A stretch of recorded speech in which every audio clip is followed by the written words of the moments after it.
মাজতে আজি আৰু এটা ভাল খবৰ আহিল।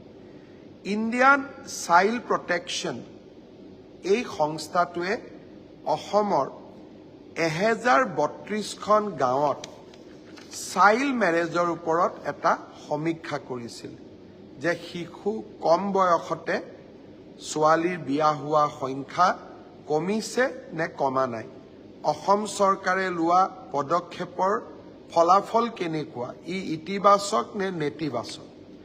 আপোনালোকে জানি ভাল পাব এই ইণ্ডিপেণ্ডেণ্ট গ্ৰুপটোৱে 20খন জিলাৰ 1132খন গাঁৱত সমীক্ষা কৰিছিল।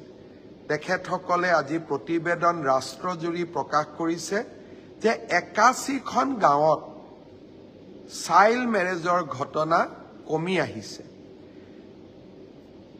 তেওঁলোকে 600খন গাঁও আৱিষ্কাৰ কৰিলে, বিচাৰি পালে, য'ত এটাও চাইল্ড মেৰেজৰ ঘটনা 21 চনৰ পিছত হোৱা নাই।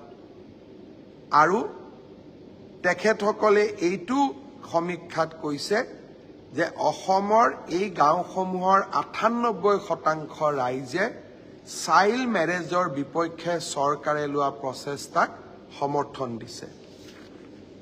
মই প্ৰতি 6 মাহৰ মূৰে মূৰে চাইল্ড মেৰেজৰ লগত জড়িত লোকসকলক আমি গ্ৰেপ্তাৰ কৰোঁ, আইনৰ ওচৰলৈ লৈ যাওঁ। প্ৰথমতে মানুহে দুই এজনে আমাক বেয়া পাইছিলে, কিন্তু এতিয়া গাঁৱে ভূঞে গ'লে ময়ো সোধোঁ যে সৰু বয়সতে কোনোবা বিয়া হৈছে নেকি? সকলোৱে কয় নাই নাই, আমাৰ গাঁৱত হোৱা নাই, আমি নকৰোঁ, আমি কৰিব নিদিওঁ, আমি আইন ভাঙিব নিদিওঁ। আনকি সংখ্যালঘু গাঁওসমূহতো এই কণ্ঠ মই শুনিবলৈ পাওঁ। অৱশ্যে আমাৰ যি প্ৰচেষ্টা, সেই প্ৰচেষ্টা অব্যাহত থাকিব। আমাৰ টাফ একশ্যন, কঠোৰ পদক্ষেপ চলি থাকিব।